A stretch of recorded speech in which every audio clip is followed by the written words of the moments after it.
ओम शांति। आज की मुरली है 15/4/2025। मीठे बच्चे, बाप तुम रूहों में रूह रिहान करते हैं। तुम आए हो बाप के पास 21 जन्मों के लिए अपनी लाइफ इंश्योर करने। तुम्हारी लाइफ ऐसी इंश्योर होती है जो तुम अमर बन जाते हो। आज का प्रश्न है, मनुष्य भी अपनी लाइफ इंश्योर कराते और तुम बच्चे भी, दोनों में अंतर क्या है? उत्तर है, मनुष्य अपनी लाइफ इंश्योर कराते कि मर जाएं तो परिवार वालों को पैसा मिले। तुम बच्चे इंश्योर करते हो कि 21 जन्म हम मरे ही नहीं, अमर बन जाएं। सतयुग में कोई इंश्योर कंपनियां होती नहीं। अभी तुम अपनी लाइफ इंश्योर कर देते हो, फिर कभी मरेंगे नहीं। यह खुशी रहनी चाहिए। गीत है, यह कौन आज आया सवेरे सवेरे। ओम शांति। रूहानी बाप बैठ रूहानी बच्चों से रूह रिहान करते हैं। तुम बच्चे जानते हो बाप हमको अभी 21 जन्म तो क्या 40-50 जन्मों के लिए इंश्योर कर रहे हैं। वो लोग इंश्योर करते हैं कि मर जाए तो उनके परिवार को पैसा मिले। तुम इंश्योर करते हो 21 जन्मों के लिए, मरे ही नहीं, अमर बनाते हैं ना। तुम अमर थे, मूल वतन भी अमर लोक है। वहाँ मरने जीने की बात नहीं रहती। वो है आत्माओं का निवास स्थान। अब यह रूह रिहान बाप अपने बच्चों से करते हैं और कोई से नहीं करते। जो रूह अपने को जानती है उनसे ही बात करते हैं। बाकी और कोई बाप की भाषा को समझेंगे नहीं। प्रदर्शनी में इतने आते हैं, तुम्हारी भाषा को समझते हैं क्या? कोई मुश्किल थोड़ा समझते हैं। तुमको भी समझाते समझाते कितने वर्ष हुए हैं, तो भी कितने थोड़े समझते हैं। भी सेकंड में समझने की बात। हम आत्माएं जो पावन थे वही पतित बनी है, फिर हमको पावन बनना है। उसके लिए स्वीट फादर को याद करना है। उनसे स्वीट और कोई चीज़ होती नहीं। इस याद करने में ही माया के विघ्न पड़ते हैं। यह भी जानते हो बाबा हमको अमर बनाने आए हैं। पुरुषार्थ कर अमर बन, अमरपुरी का मालिक बनना है। अमर तो सब बनेंगे। सतयुग को कहा ही जाता है अमर लोक। यह है मृत्यु लोक। यह अमर कथा है। ऐसे नहीं कि सिर्फ शंकर ने पार्वती को अमर कथा सुनाई। वह तो सब है भक्ति मार्ग की बातें। तुम बच्चे सब सिर्फ मुझ एक से ही सुनो। माँ में कम याद करो। ज्ञान मैं ही दे सकता हूँ। ड्रामा प्लान अनुसार सारी दुनिया तमो प्रधान बनी है। अमरपुरी में राज्य करना, उसको ही अमर पद कहा जाता है। वहाँ इंश्योर कंपनियां आदि होती नहीं। अभी तुम्हारी लाइफ इंश्योर कर रहे हो। तुम कभी मरेंगे नहीं, यह बुद्धि में खुशी रहनी चाहिए। हम अमरपुरी के मालिक बनते हैं तो अमरपुरी को याद करना पड़े। वाया मूल वतन ही जाना होता है। यह भी मन मन आभव हो जाता। मूल वतन है मन मन आभव, अमरपुरी है मध्याजी भव। हर एक बात में दो अक्षर ही आते हैं। तुमको कितने प्रकार से अर्थ समझाते हैं तो बुद्धि में बैठे। सबसे जास्ती मेहनत है ही इसमें अपने को आत्मनिश्चय करना है। हम आत्मा ने यह जन्म लिया है। 84 जन्म में भिन्न भिन्न नाम रूप देश काल फिरते आए हैं। सतयुग में इतने जन्म, त्रेता में इतने। यह भी बहुत बच्चे भूल जाते हैं। मुख्य बात है अपने को आत्मा समझ स्वीट बाप को याद करना। उठते बैठते यह बुद्धि में रहने से खुशी रहेगी।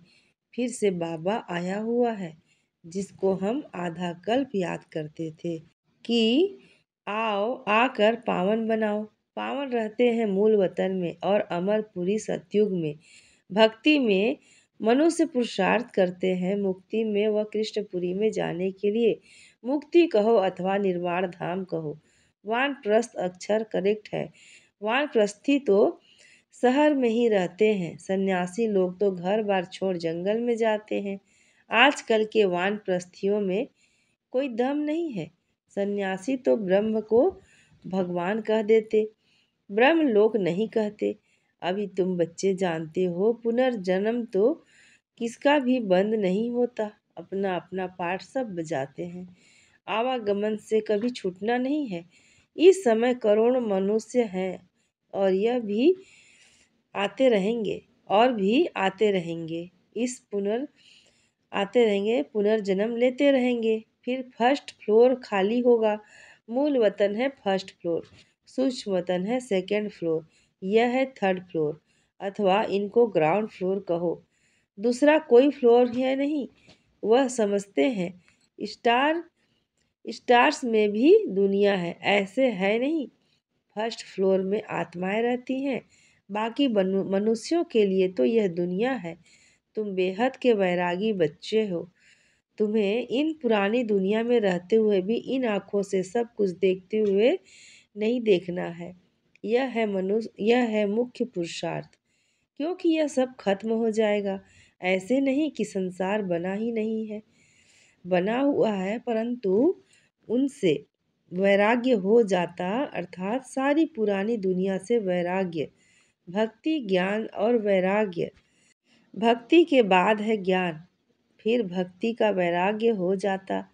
बुद्धि से समझते हो कि यह पुरानी दुनिया है, यह हमारा अंतिम जन्म है, अभी सबको वापस जाना है। छोटे बच्चों को भी शिव बाबा की याद दिलानी है। उल्टे सुलटे खान पान आदि की कोई आदत नहीं डालनी चाहिए। छोटेपन से जैसे आदत डालो वैसी आदत पड़ जाती है। आजकल संग का दोष बड़ा गंदा है। संग तारे कुसंग बोरे, यह विषय सागर वेश्यालय है। सत्य तो एक ही परम पिता परमात्मा है। गॉड इज वन कहा जाता है।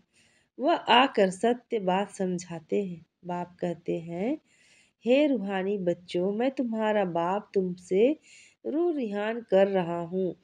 तुझे तुम मुझे तुम बुलाते हो ना। वही ज्ञान का सागर पतित पावन है, नई सृष्टि का रचयिता है, पुरानी सृष्टि का विनाश कराते हैं। यह त्रिमूर्ति तो प्रसिद्ध है, ऊंच से ऊंच है शिव। अच्छा, फिर सूक्ष्म वतन में है ब्रह्मा विष्णु शंकर। उन्हों को उन्हों का साक्षात्कार भी होता है, क्योंकि पवित्र है ना। उन्हों को चैतन्य में इन आँखों से देख नहीं सकते, बहुत नौधा भक्ति से देख सकते हैं। समझो, कोई हनुमान का भक्त होगा तो उनका साक्षात्कार होगा।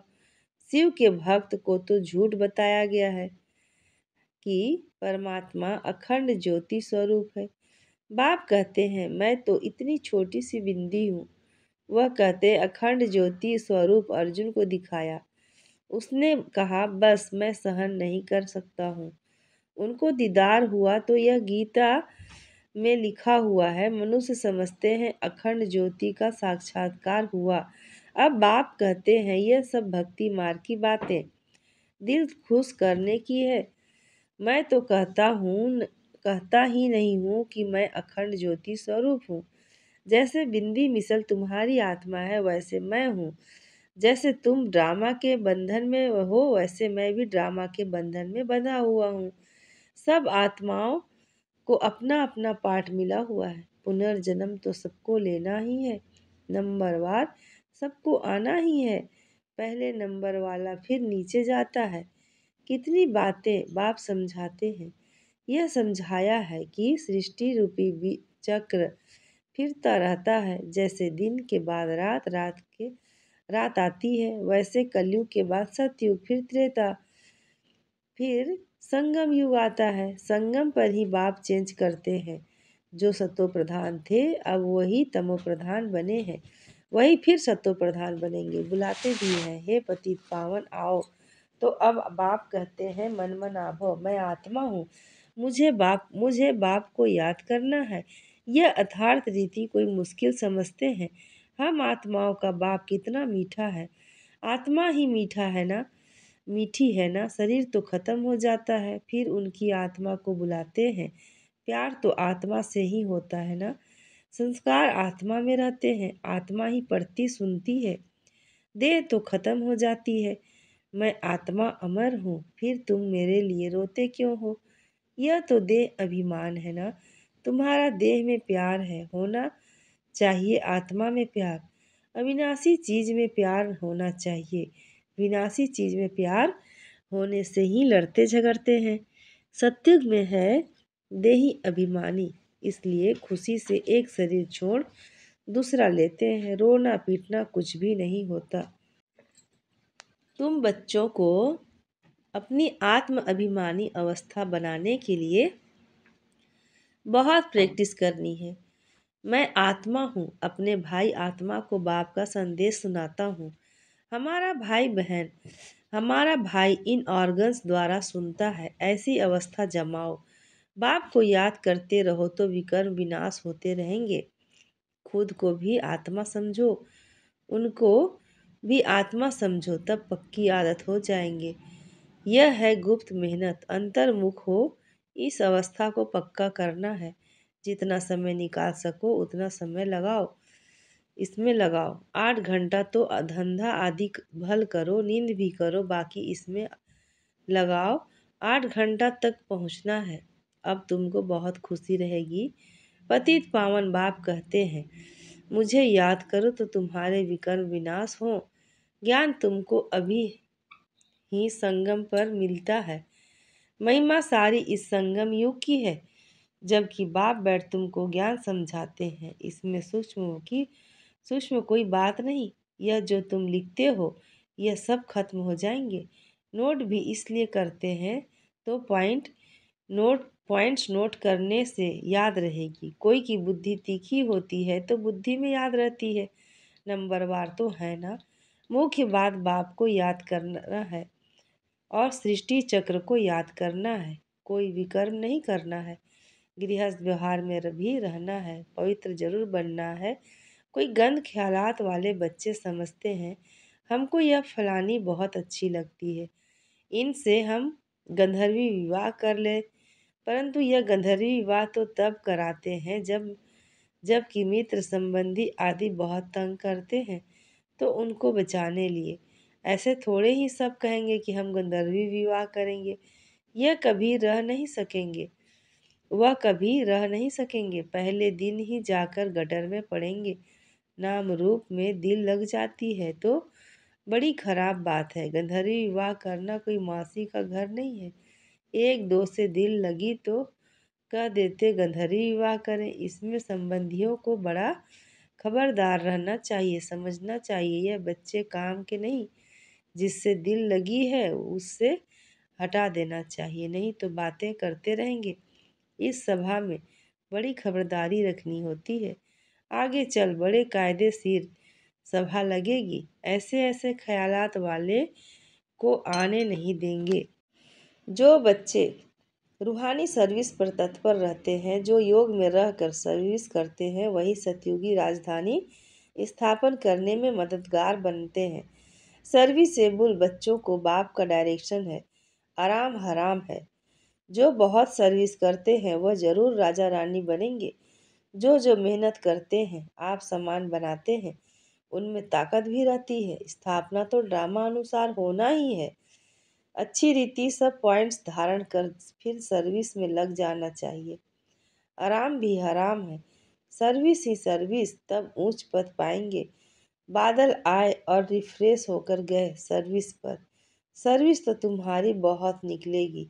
किस्म किस्म के चित्र निकलेंगे जो मनुष्य झट समझ जाए। यह चित्र आदि भी इम्प्रूव होते रह जाएंगे। इसमें भी जो हमारे ब्राह्मण कुल के होंगे वह अच्छी रीति समझेंगे। समझाने वाले भी अच्छे हैं तो कुछ समझेंगे। जो अच्छी रीति धारण करते हैं, बाप को याद करते हैं, उनके चेहरे से ही मालूम पड़ जाता है। बाबा हम तो आपसे पूरा वर्षा लेंगे, तो उनके अंदर खुशी और ढोल बजते रहेंगे। सर्विस का बहुत शौक रहेगा। रिफ्रेश हुए और यह भागे सर्विस के लिए। यह हर एक सेंटर से बहुत तैयार होने चाहिए। तुम्हारी सर्विस तो बहुत फैलानी चाहिए जाएगी। तुम्हारे साथ मिलते जाएंगे। आखिर एक दिन सन्यासी भी आएंगे। अभी तो उन्हों की रजाई है, उन्हों के पैरों पर पड़ते हैं, पूछते हैं। बाप कहते हैं यह भूत पूजा है। फिर मैं तो पैर ही नहीं, मेरे तो पैर ही नहीं, इसलिए पूजने भी नहीं देंगे। मैंने तो यह तन लोन लिया है, इसलिए इनको भाग्यशाली रथ कहा जाता है। इस समय तुम बच्चे बहुत सौभाग्यशाली हो, क्योंकि तुम यहाँ ईश्वरीय संतान हो। गायन भी है, आत्माएं परमात्मा अलग रहे बहुकाल। तो जो बहुत काल से अलग रहे हैं वही आते हैं, उनको ही आकर पढ़ाता हूँ। श्री कृष्ण यह अंतिम जन्म है, इसलिए नाम भी इस एक का श्याम सुंदर पड़ा है। शिव का तो किसी को पता नहीं है कि क्या चीज है। यह बात बाप ही आकर समझाते हैं। मैं हूँ परमात्मा, परम धाम में रहने वाला हूँ। तुम भी वहाँ के रहने वाले हो। मैं सुप्रीम पतित पावन हूँ। तुम अभी ईश्वरीय बुद्धि वाले बने हो। ईश्वर की बुद्धि में जो ज्ञान है वह तुमको सुना रहे हैं। सतयुग में भक्ति की बात नहीं होती, यह ज्ञान तुमको अभी मिल रहा है। अच्छा, मीठे मीठे सिकी लधे बच्चों प्रति माता पिता बाप दादा का याद प्यार और गुड मॉर्निंग। रूहानी बाप की रूहानी बच्चों को नमस्ते, और हम रूहानी बच्चों की रूहानी माता पिता बाप दादा को याद प्यार गुड मॉर्निंग और नमस्ते। शुक्रिया बाबा, शुक्रिया। धारणा के लिए मुख्य सार है, अंतर्मुखी होकर अपनी अवस्था को जमाना है, अभ्यास करना है। मैं आत्मा हूँ, अपने भाई आत्मा को बाप का संदेश देता हूँ। ऐसा आत्म अभिमानी बनने की गुप्त मेहनत करनी है। दूसरा है रूहानी सर्विस का शौक रखना है। बाप आप समान बनाने की मेहनत करनी है। संग का दोष बड़ा गंदा है, उससे अपने को संभालना है। उल्टे खान पान की आदत नहीं डालनी है। आज का वरदान है, विश्व कल्याण के कार्य में सदा बिजी रहने वाले विश्व के आधार मूर्त भव। विश्व कल्याण के कार्य में सदा बिजी रहने वाले विश्व के आधार मूर्त भव। विश्व डिटेल है, विश्व कल्याणकारी बच्चे स्वप्न में भी फ्री नहीं रह सकते। जो दिन रात सेवा में बिजी रहते हैं, उन्हें स्वप्न में भी कोई नई नई बातें, सेवा का प्लान व तरीके दिखाई देते हैं। वे सेवा में बिजी होने के कारण अपने पुरुषार्थ के व्यर्थ से औरों के भी व्यर्थ से बचे रहते हैं। उनके सामने बेहद विश्व की आत्माएं सदा इमर्ज रहती हैं। इन्हें जरा भी अलबेलापन आ नहीं सकता। ऐसे सेवाधारी बच्चों को आधार मूर्त बनने का वरदान प्राप्त हो जाता है। आज का स्लोगन है, संगम का एक एक सेकेंड वर्षों के समान है, इसलिए अलबेलेपन में समय नहीं गवाओ। संगम युग का एक एक सेकेंड वर्षों के समान है, इसलिए अलबेलेपन में समय नहीं गवाओ। अच्छा, ओम शांति।